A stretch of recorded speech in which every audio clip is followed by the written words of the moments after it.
I was sitting at my desk in my Seattle office, reviewing quarterly projections, when my assistant knocked and said 2 people were here, claiming to be my parents. I looked up. Through the glass wall, I saw them. A man in his late 40s with graying hair. A woman about the same age wearing a floral dress. They were smiling nervously, holding what looked like old photographs. I felt nothing. These strangers had walked out of my life when I was 7 years old, leaving me with my grandmother while they moved across the country to care for my sick sister. 11 years of silence. No birthdays. No holidays. Just gone. Now they wanted back in. I stood up, walked to the door, and called security. I told them calmly that these random people were harassing me and needed to be escorted out immediately. As security approached, my mother started crying, calling out my childhood nickname. My father tried to push past the guards. I stood there, arms crossed, face blank. My secretary touched my arm and asked if I was okay. I looked her straight in the eye and said I had never seen those people before in my life. My hands were shaking as I returned to my desk, but I kept my face composed. My business partner, Travis, burst into my office asking what the scene in the lobby was about. I told him it was nothing, just some confused people. He looked skeptical but let it go. That evening, my phone rang. My grandmother. Her voice was strained, tired. She said my parents had contacted her, furious and heartbroken. They were staying in Seattle and wanted to see me. She begged me to reconsider, to at least hear them out. I reminded her, my voice cold, that they had left me when I was 7. They chose my sister over me. They moved to Boston for her specialized leukemia treatment and never looked back. No phone calls on my birthday. Maybe 3 calls a year total. They sent $200 every few months. While my grandmother raised me on a teacher's pension, she paid for my clothes, my school supplies, my food. She sat alone in the audience at my middle school graduation because they were too busy. At my high school graduation, same thing. Just her. Always just her. My grandmother tried to defend them. She said Emma's leukemia was life-threatening, that they had to be there for the treatments, that it was an impossible choice. I told her the impossible choice was being 7 years old and watching your parents pack their car and drive away, being promised they would visit soon, and then realizing soon never comes. I told her I was done discussing it and hung up. The next morning, I arrived at my tech startup's building at 8 in the morning like always. But something was wrong. A crowd had gathered outside. As I got closer, I saw them. My parents. They had set up camp on the sidewalk with homemade signs, large poster boards with messages written in thick black marker. One said, "Our son won't speak to us." Another said, "Please help us reconnect with Nicolas." Local news vans were parked nearby. Reporters with cameras were interviewing them. Passers-by were stopping, listening, some taking photos. I pushed through the crowd and went inside, but by noon, everything had exploded. The news story went viral. My phone started ringing non-stop. Text messages flooded in. My company's investors were scheduling emergency calls. I pulled up the news article online and felt sick. The headline read, "Heartless Tech, CEO rejects parents who sacrificed everything for sick sister." The story painted me as an ungrateful monster. My parents were portrayed as heartbroken heroes who had saved their daughter's life and now faced rejection from their successful son. Social media picked it up within hours. My face was everywhere. Memes calling me the worst son in America. People saying I should be ashamed. Death threats filled my inbox. Someone found my home address and posted it online. By 3 in the afternoon, protesters were outside my office building. My company's app, which had a 4.8-star rating that morning, dropped to 2.1 stars. Our customer service line was overwhelmed with people calling just to complain about me personally. Major clients started sending emails asking to discuss our partnership, which was corporate speak for threatening to pull their contracts. Travis and Amanda, my other co-founder, called an emergency board meeting. Our investors were panicking. Our valuation was dropping. One investor said bluntly that I was becoming a liability. I sat there listening to them discuss damage control strategies, PR firms we could hire, apologies I could make. I refused all of it. I told them I was raised by my grandmother, that these people claiming to be my parents were strangers to me, and I would not apologize for telling the truth. That night, I released a public statement through our company's social media. It was brief. I was raised by my grandmother. These people are strangers to me. I do not know them. I thought clarity would help. Instead, it made everything worse. The public outrage intensified. People said I was doubling down on cruelty. More protesters showed up. Our biggest client, a retail chain worth $3 million in annual revenue, sent formal notice they were terminating our contract.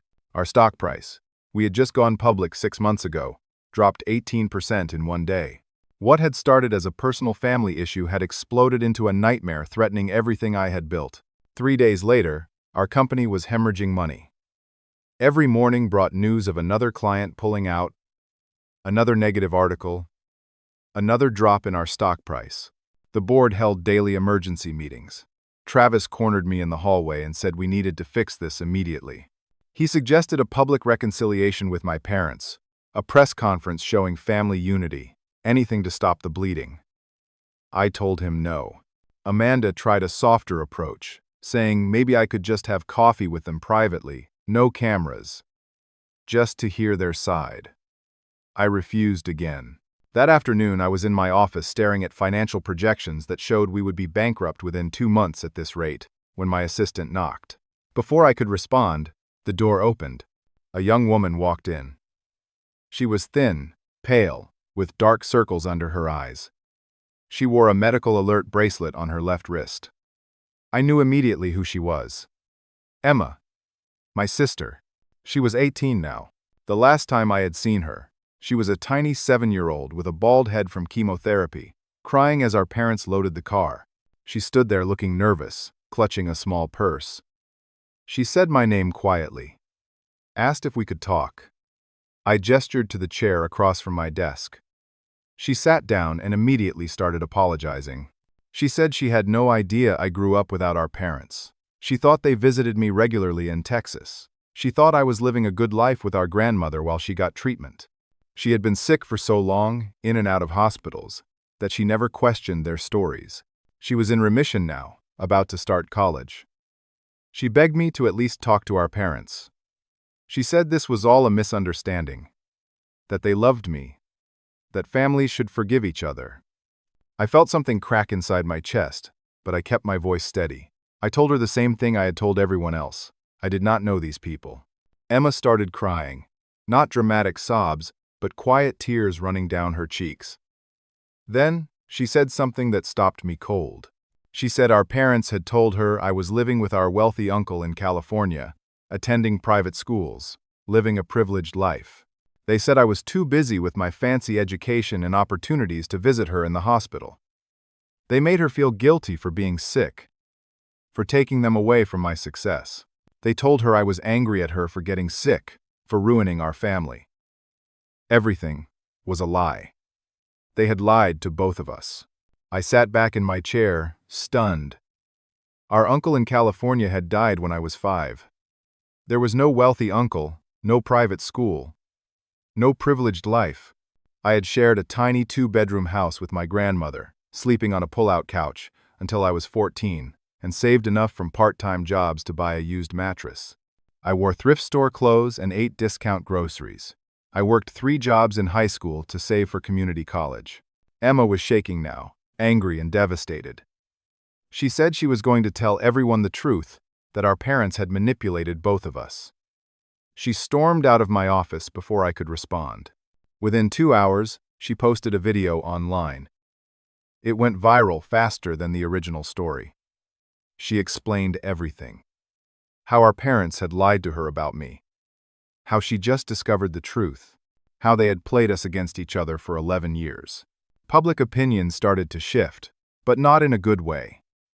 It split into factions. Some people sympathized with me now. Understanding the situation was more complex. But others attacked me even harder, saying Emma's illness justified everything our parents did, that I should be grateful to have a living sister instead of dwelling on the past. The media circus became even more chaotic. Talk shows debated it. Podcasts analyzed it. Everyone had an opinion about my family. Then, late that night, my phone rang. A number I did not recognize. I almost did not answer, but something made me pick up. It was a nurse from a hospital in Dallas, Texas. My grandmother had suffered a heart attack. She was in intensive care. The stress from everything, the news coverage, the public fighting, had been too much for her 72-year-old heart. The doctors said it was serious. I needed to come immediately. I booked the next flight out, throwing clothes into a bag. But before I could leave my apartment, I heard banging on my door. Loud, aggressive pounding. I looked through the peephole. My parents. They had somehow gotten past building security. They were shouting my name, demanding I talk to them. I could hear neighbors opening their doors. Phones out, recording everything. I called building security, then the police. It took 20 minutes for officers to arrive and remove them. By then, videos were already uploading to social media. Another viral moment. Me hiding in my apartment while my parents begged outside my door. The chaos made me miss my flight. By the time I got another one and reached Dallas the next morning, my grandmother was unconscious in the ICU, hooked up to machines, her breathing labored. I sat beside her bed, holding her hand, watching her chest rise and fall, and felt my world crumbling. The one person who had truly raised me, who had been there for every moment that mattered, might die because of this nightmare. I stayed at the hospital for 3 days straight, sleeping in the chair beside my grandmother's bed. The doctors said her condition was critical but stable. She woke up briefly on the second day, just for a few minutes. Her eyes found mine and she squeezed my hand weakly. She whispered 2 words. "Forgive them." Then she slipped back into unconsciousness. Those words haunted me. Even now, on what might be her deathbed, she was thinking about everyone else, trying to fix what was broken. On the 3rd day, they showed up. My parents walked into the ICU waiting room like they owned it. They started making a scene immediately, saying they had a right to see their mother too. My grandmother was my father's mother, technically making them family, but they had barely visited her over the past 11 years either, maybe once a year if that. She had called them regularly, but they were always too busy with Emma's treatments to come see her. Hospital security got involved. My father started shouting that I was killing his own mother with my stubbornness, that the stress of my rejection caused her heart attack. Other families in the waiting room stared at us. Nurses came out asking us to quiet down. It was humiliating. Finally, security escorted my parents to a different waiting area to keep us separated. I thought that was the worst of it. I was wrong. That afternoon, a process server found me in the hospital cafeteria. He handed me legal papers. My parents were suing me.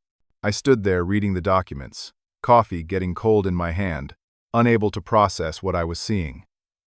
They were suing me for elder abuse and parental alienation. The lawsuit claimed my public rejection and false statements had caused them severe emotional distress and damaged their reputations. They were seeking $2 million in damages. Additionally, they had filed for a restraining order, claiming I had been threatening them, and they feared for their safety. The lawsuit was detailed and vicious. Their lawyer had twisted every fact. They claimed they sent money regularly to support me. The $200 every few months became consistent financial support. They claimed they called weekly. The 3 calls a year became regular contact. They had lined up character witnesses who would testify that I was a troubled, angry child who had always rejected them, even before Emma got sick.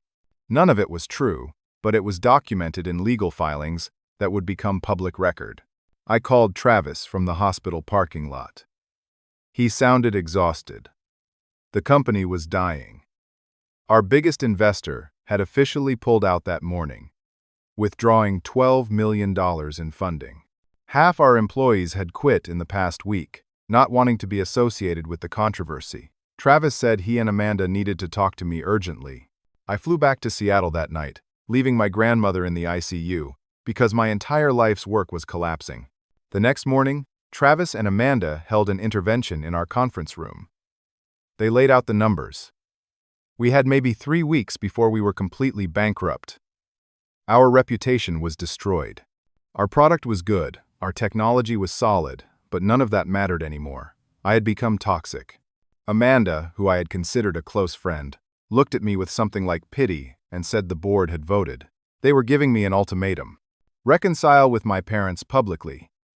Fix this PR disaster. Or they would buy me out and remove me as CEO. I sat there staring at them, these people I had worked beside for 4 years building this company from nothing. We had started in a garage, living on ramen noodles and hope. We had celebrated every small victory together. Now they were ready to throw me out to save themselves. I understood it logically.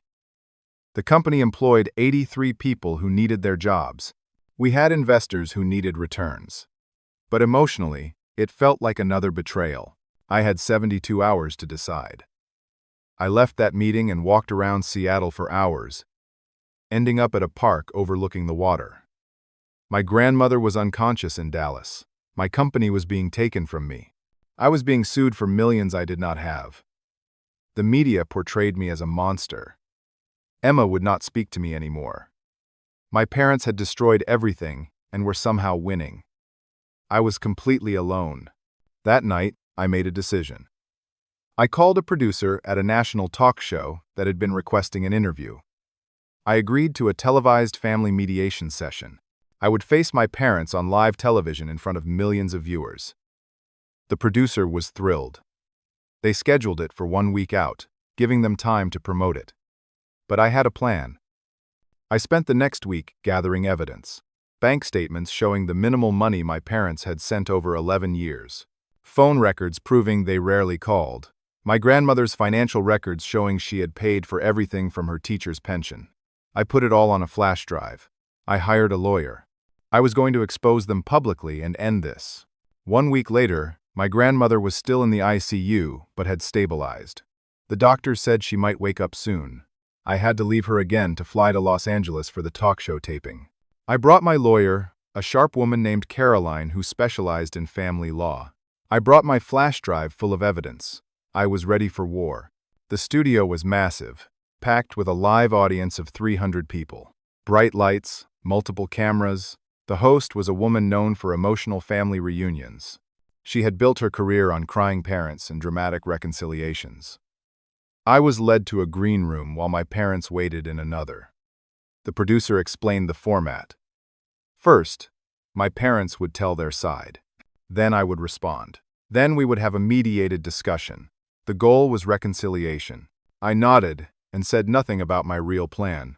When the taping started, I sat on stage in a chair while my parents sat on a couch across from me. The distance between us felt symbolic. The host introduced the situation to the audience, showing clips of the viral videos, news coverage, everything. The audience was already emotional before anyone spoke. My parents went first. My mother cried immediately, dabbing her eyes with tissues.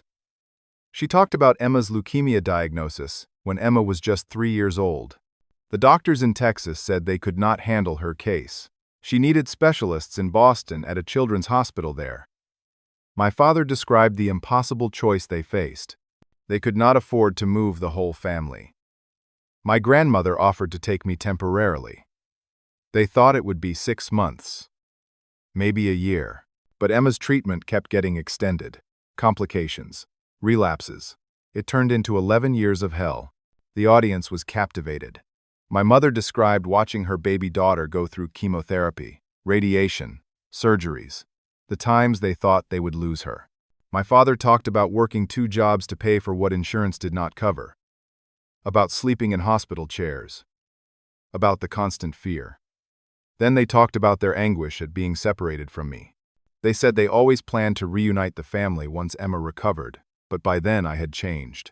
I had become cold, distant, angry. They said they tried to reach out, but I rejected them. The audience was in tears. Several people were nodding sympathetically.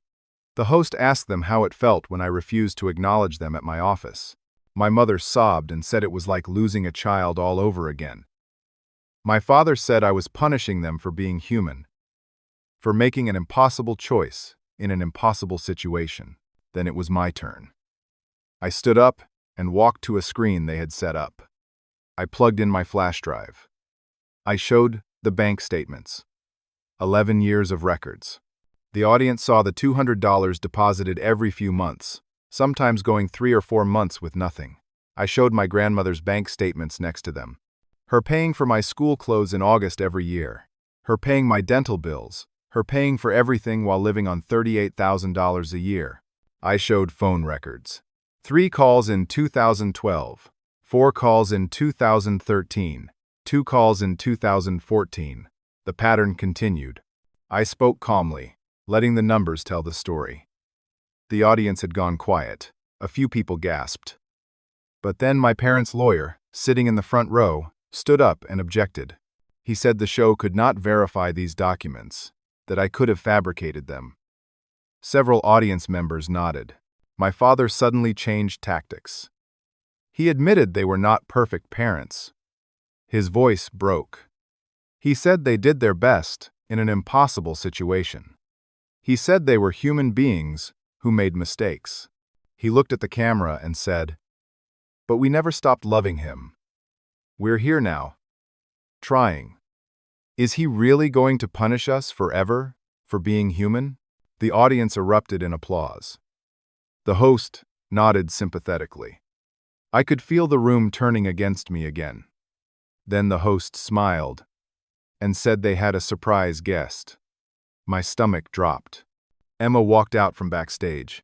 She looked different than she had in my office, more polished. Someone had done her makeup. She wore a nice dress. She had clearly been coached. She walked to the center of the stage and gave a speech that sounded rehearsed. She talked about how sick she had been, how she was in the hospital more than out of it for years. She said our parents saved her life through their constant care and sacrifice. She said I should be grateful to have a living sister. She begged me, tears streaming down her face, to forgive our parents, to give them another chance. To remember that family is everything. The audience went crazy. People were standing, applauding, some were crying. The host joined in, clapping and wiping her eyes. I was completely blindsided. Emma and I had talked. She knew the truth. But here she was, on live television, supporting them. I realized in that moment that my parents had gotten to her, threatened her somehow, or convinced her, or made her feel guilty. She was 18 but still vulnerable, still scared of losing the only parents she had known during her illness. The host turned to me. The camera zoomed in on my face. She said, "Nicolas, your sister almost died. Your parents saved her. She's here begging you to forgive them. Can't you just try? Just say you'll give them a chance. That's all anyone is asking." The audience started chanting, "Forgive them. Forgive them." The sound was deafening. I was trapped on live television. If I said no, I would look heartless in front of millions of people. If I said yes, I would be validating everything they had done. The pressure was enormous. I stood up. The audience went quiet, expecting me to break down and reconcile. Instead, I looked directly at the camera and said no. I said I loved Emma and was grateful she was alive, but she could not understand what it felt like to be 7 years old watching your parents drive away. To be told they would visit soon and then have soon never come. To spend every birthday alone, every Christmas alone, every graduation with just your grandmother in the audience. I told the audience they did not know what real abandonment felt like, what it did to a child's soul. The audience started booing. My mother collapsed into my father's arms, wailing. Emma covered her face with her hands. Security moved toward me as people in the audience started standing, some yelling, some throwing things. A water bottle hit the stage near my feet. The host tried to restore order, but the situation was chaos. Security escorted me out through a back exit as the audience chanted insults at me. The episode aired 2 days later and became the most watched episode of that show's entire season. 23 million people watched me become America's most hated son. 48 hours after that episode aired, I received formal notification that I was being removed as CEO of the company I had founded. Travis and Amanda, along with the board, invoked a clause in our operating agreement about conduct damaging to the company. They offered to buy out my shares at 30 cents on the dollar, a fraction of what they were worth. But I had no leverage. The company was worth nothing if I stayed. I signed the papers and walked out of the building I had worked in for 4 years. My apartment building's management called that same day. The constant protesters outside were disturbing other residents. They asked me to leave. I had 30 days. I started packing, not sure where I would even go. I had some savings, but most of my wealth had been tied up in company stock that was now nearly worthless. I was sitting surrounded by half-filled boxes when something occurred to me. I started researching. My parents had been in Seattle for 3 weeks now. Where were they staying? I checked social media, news articles, anything I could find. Finally, I found it in the background of a news photo. The logo of a hotel. Not a cheap motel. A Marriott downtown. Rooms there started at $250 a night. I dug deeper. I found their social media accounts, which I had never looked at before. Photos from the past 11 years. Vacations to Cape Cod. Dinners at nice restaurants. New cars. They were not wealthy, but they were not struggling either. I found my father's LinkedIn. He had worked as a sales manager for a medical supply company for the past 8 years. Good salary. My mother worked as an office administrator. Combined, they probably made around $90,000 a year. Comfortable. Then I looked into Emma's medical history. I called in favors, contacted people who knew people. I discovered that Emma's treatment had been largely covered. They had good insurance through my father's job. What insurance did not cover, there were programs. Medicaid picked up significant portions. The Children's Hospital in Boston had charity care for the rest. My parents had paid some out-of-pocket costs, but nothing catastrophic. So why did they never come back for me? Why did they never send real money? Why did they let my grandmother struggle on her pension while they took vacations? I dug deeper and found the answer. It was in local Boston news archives. My parents had become mini-celebrities in the childhood cancer community there. They organized fundraisers. They spoke at events. They were interviewed for local human interest stories. Brave parents battle daughter's leukemia. They got attention, sympathy, purpose. They were important in that community. Meanwhile, I was the difficult older child they had left behind in Texas. Coming back for me meant admitting they had abandoned me. It meant facing judgment. It was easier to stay away, to create a new narrative where I was living well with relatives and did not need them. The real reason they came back now was clear. Emma was in remission and starting college. The cancer community support was fading. They were facing their 50s, realizing they had no significant savings, no big achievements.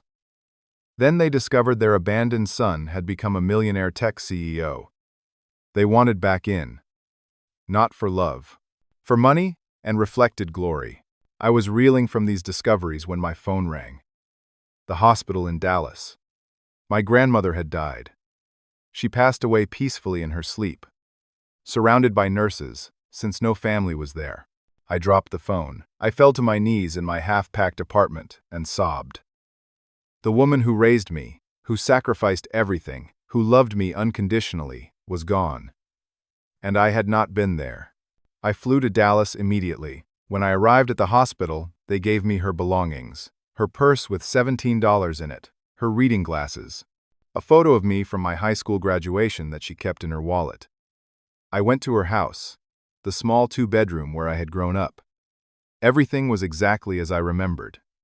The floral couch, the kitchen table where she had helped me with homework, the garden she had tended every evening. The funeral was scheduled for 3 days later. I stayed at her house, going through her things, trying to process everything. Then my parents showed up. They had flown to Dallas. They walked into the funeral home like they belonged there and started making arrangements. Since my father was her son, they had legal standing. They planned the service, chose the flowers, wrote the obituary. They did not consult me on anything. At the funeral, 70 people attended. My grandmother's friends from church, former teaching colleagues, neighbors. My parents gave speeches about what a wonderful mother and grandmother she was. They did not mention that she had raised me alone. They did not mention her sacrifices. My father talked about his childhood, his memories of her. My mother talked about how welcoming she had been when they got married. When I tried to speak, My father actually interrupted me, saying this was not the time for my anger, that we should honor her memory with peace. After the funeral, my grandmother's lawyer contacted me. She had left a will. Her small house and her savings, about $150,000 total, went to me. It was everything she had. The house was paid off, worth maybe $200,000. Combined, it was enough to give me a fresh start, but my parents immediately contested the will. Their lawyer filed paperwork claiming my grandmother had been suffering from dementia in her final years and was not mentally fit to make decisions. They argued that as her son and daughter-in-law, they should inherit. Never mind that they had barely visited her in 11 years. Never mind that she had been sharp as ever until the day of her heart attack.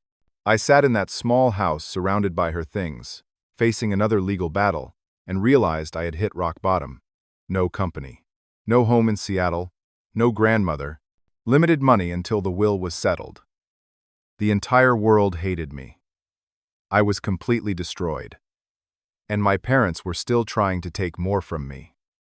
End the so. 2 weeks after the funeral, I was staying in a cheap motel on the outskirts of Dallas, nearly broke, spending my days meeting with lawyers about the will contest. My life had become a nightmare of legal paperwork and dwindling bank accounts. Then my phone buzzed with a text from an unknown number. It was Emma. She said she needed to talk to me urgently. Alone. She gave me the address of a diner on the other side of town. I almost did not go. She had betrayed me on that talk show. But something in her message seemed desperate. I drove to the diner, a small place with cracked vinyl booths and a flickering neon sign. Emma was already there, sitting in the back corner. She looked terrible. Her eyes were red from crying, her hands shaking. As she held a coffee cup, I slid into the booth across from her and waited. She started talking immediately, words tumbling out.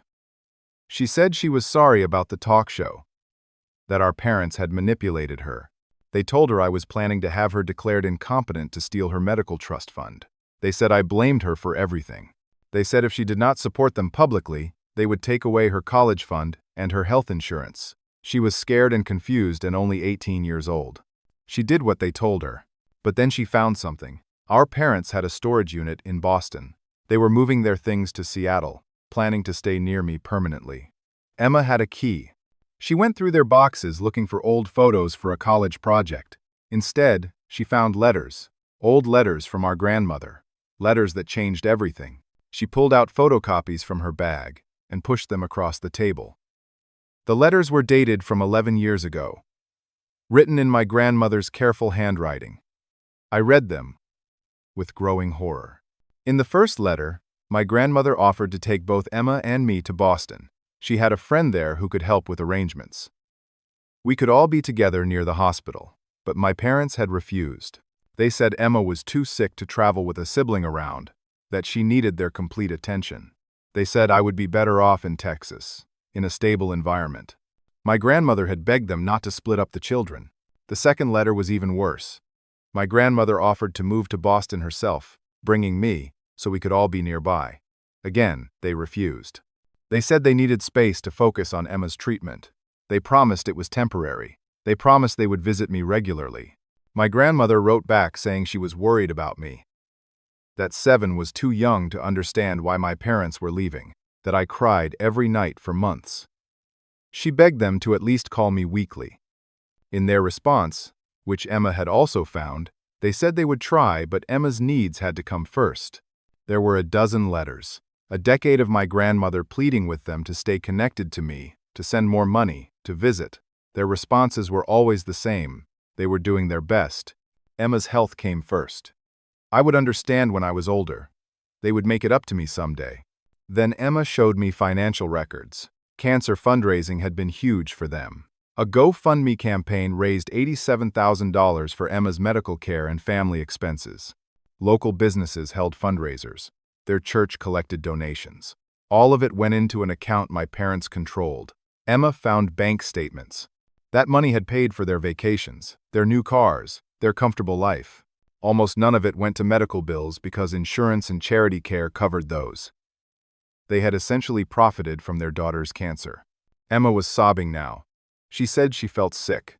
She had been the innocent sick child, but now she realized she had also been a tool. Her illness had given our parents attention, money, an excuse to abandon me. She apologized over and over. She said she wanted to help me expose them, to make things right. But then she explained the problem. Our parents still had legal guardianship over some of her medical decisions until she turned 19, which would not happen for 4 more months. She had a major checkup scheduled in 2 weeks that could determine if her cancer had returned. If she went against them now, they could interfere with her treatment out of spite. They could claim she was mentally unstable from her illness. They could cut off her access to her trust fund, which was in her name, but they controlled as guardians. She was trapped. We formed a plan.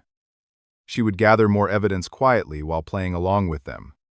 She would pretend to support them until after her checkup, and until she turned 19. Then, we would expose everything together. But we had to be careful. If they suspected her betrayal, they would act first. We met 3 more times over the next week, always in secret. Emma brought more documents each time. Letters they had written to cancer organizations, exaggerating their financial hardship. Tax returns showing they had claimed me as a dependent for years while sending minimal support. Records of the charity money they had spent on themselves. We built a file of evidence that proved everything. Then my parents filed an emergency petition. They were seeking conservatorship over me. They claimed I was having a severe mental breakdown and was a danger to myself and others.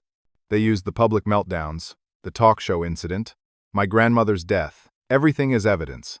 They had a psychiatrist who had never met me submit a report based on public behavior analysis claiming I showed signs of acute psychological distress and needed intervention. If the judge granted it, they would have legal control over me and all my assets. The hearing was scheduled for 3 days later.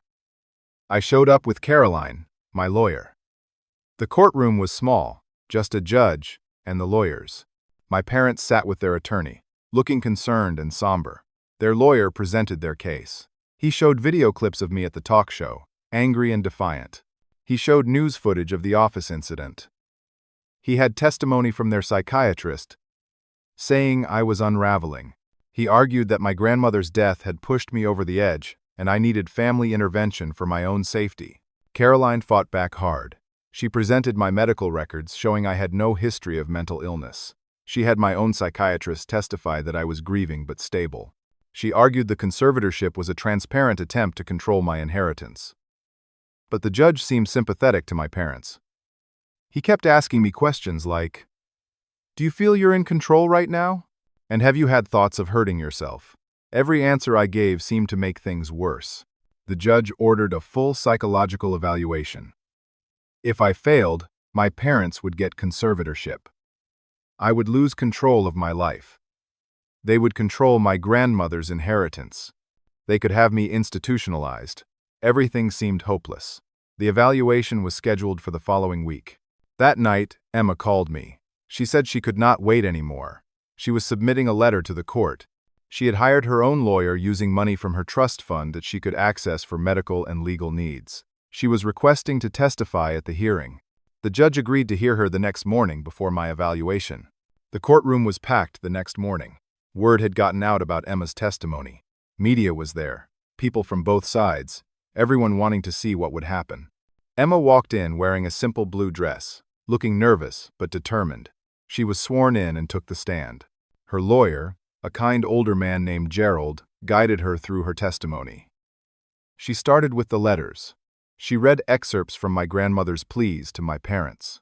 She showed the letters proving they had been offered multiple solutions to keep the family together but chose separation. The judge listened intently, taking notes. Then Emma presented the financial records, the GoFundMe that raised $87,000, the bank statements showing how they spent it on themselves, the charity care records proving my medical bills had been covered by programs, the tax returns showing they claimed me as a dependent for 11 years while contributing almost nothing to my care. She explained, her voice shaking but clear, that they had lied to her about me living a privileged life. They had lied to me about visiting. They had profited from her illness while abandoning me. The courtroom was silent except for her voice. My parents' lawyer tried to object several times, but the judge overruled him. Emma's testimony was devastating and thorough. She talked about the lies they had told her, how they had manipulated her into supporting them on the talk show by threatening her medical care and college fund. She said she was disgusted by what they had done and wanted nothing to do with them anymore. The judge's demeanor had completely changed. She looked at my parents with open contempt. She asked them directly about the charity money. My father stumbled through an answer about how expensive everything was, how they needed to maintain their own lives to care for Emma. It sounded hollow. She asked about the letters from my grandmother. My mother said they were taken out of context, that the situation was more complicated. The judge was not convinced. After 2 hours of testimony and questioning, the judge made her ruling. She dismissed the conservatorship petition immediately. She said it was clearly a frivolous filing intended to manipulate legal proceedings and gain control of assets. She sanctioned their lawyer for wasting the court's time. She ordered an investigation into the charity funds by the Massachusetts Attorney General's office. And she immediately granted my grandmother's will to proceed without further contest, saying my parents had no legitimate claim. Within days, everything unraveled for them. The charity that had raised the $87,000 heard about the case. They launched their own investigation and contacted law enforcement. The IRS opened a case regarding the GoFundMe money and whether taxes had been properly paid. Local news in Boston. The same outlets that had celebrated my parents as heroes years ago now exposed them as frauds. The headlines read, "Cancer fundraising scam and parents exploited sick daughter." Social media turned completely. People who had attacked me viciously now apologized. Some sent donations to cover my legal fees. Others organized a fund to restore my grandmother's house. The talk show issued a public apology and invited me back to tell my real story. I declined. I was done with public spectacles. I just wanted peace. My former business partners Travis and Amanda reached out. They had seen the news and felt terrible. They offered to settle fairly for my shares in the company. The company had actually recovered somewhat after I left, and my shares were worth more now. They offered me $1.2 million, which was reasonable. I accepted. It was enough to rebuild my life, pay my legal fees, and have a cushion. My parents were charged with charity fraud and tax evasion. They faced up to 5 years in prison. Their reputations were completely destroyed. The community in Boston that had once celebrated them now shunned them. They lost their jobs. They lost their home. They lost everything they had built on lies. The very thing they had tried to do to me happened to them instead. The will contest was thrown out, and I inherited my grandmother's house and savings. The house was small, but filled with love and memories. I moved in permanently. I started a new business, much smaller than before. A consulting firm helping other tech startups. It was not flashy or high profile, but it was honest work, and I enjoyed it. I made enough to live comfortably without the stress of running a major company. Emma visited regularly. She thrived in college, studying social work with a focus on helping families in medical crisis. She wanted to prevent what happened to us from happening to others. We built the sibling relationship that had been stolen from us. We talked every week, visited each other monthly. She was funny and smart and kind. Getting to know her was one of the few good things to come from all of this. She wrote a book about her experience, about being sick as a child, and discovering later how her parents had manipulated everyone around them. She dedicated it to our grandmother and to me. It became a bestseller. She used the money to start a foundation, providing support for siblings of sick children, making sure they did not get forgotten like I had been. Before their sentencing, my parents tried one last time to contact me. They sent letters to my grandmother's house, begging for help. For money, for lawyers, for forgiveness. They claimed they were still my parents, that I owed them something. I did not respond. I had learned that silence is sometimes the most powerful response. They were sentenced to 3 years in prison for the charity fraud and tax evasion. They would serve at least 2 years. I worked on my grandmother's garden that summer, restoring it to how she had kept it. Roses along the fence, tomatoes in the back, herbs by the kitchen window. Emma brought her college friends to visit. We cooked together, laughed together, lived together as family, real family. The kind my grandmother had shown me was possible. One evening, I was sitting on the back porch watching the sunset. Emma was inside making dinner with her friends. I could hear them laughing. I thought about the 7-year-old boy who had watched his parents drive away, the teenager who had raised himself, the young man who had built a company from nothing, only to lose it. That boy had survived. He had endured abandonment, betrayal, public humiliation, and loss. But he had also learned what real love looked like from his grandmother. He had learned strength. He had learned that family is not about biology or obligation. I realized something important. People say, family is everything. They say blood is thicker than water. But the full quote is actually, the blood of the covenant is thicker than the water of the womb. It means the family you choose, the people who choose you, that is what matters. My grandmother chose me every single day for 11 years. She showed up when no one else did. Emma chose the truth when it mattered most, risking her relationship with our parents to stand with me. My parents chose themselves, over, and ultimately faced the consequences. I finally chose myself. I chose peace over revenge. I chose healing over bitterness. I chose to build a life that would make my grandmother proud. That was how I won. Not through destroying my parents, though they destroyed themselves, but through surviving, through building something good from the ashes, through learning that you can choose your family, and they can choose you back. The sun set over my grandmother's garden. Emma called me in for dinner. I stood up, took one last look at the roses my grandmother had planted years ago, now blooming again, and went inside to the family I had chosen and who had chosen me. So let me ask you something. Have you ever had to make a choice between forgiveness and self-preservation? Have you ever had to decide if reconciliation is worth the cost? What would you have done in my situation? I would love to hear your thoughts in the comments below. If this story moved you or made you think about your own family relationships, please hit that like button. Subscribe to hear more stories about real-life challenges and the strength it takes to overcome them. And share this with someone who might need to hear that it is okay to choose yourself, that it is okay to walk away from people who hurt you, even if they are family. Thank you so much for listening to my story. I hope you find the courage to choose the people who truly choose you, and to build the life you deserve. Take care of yourselves and each other.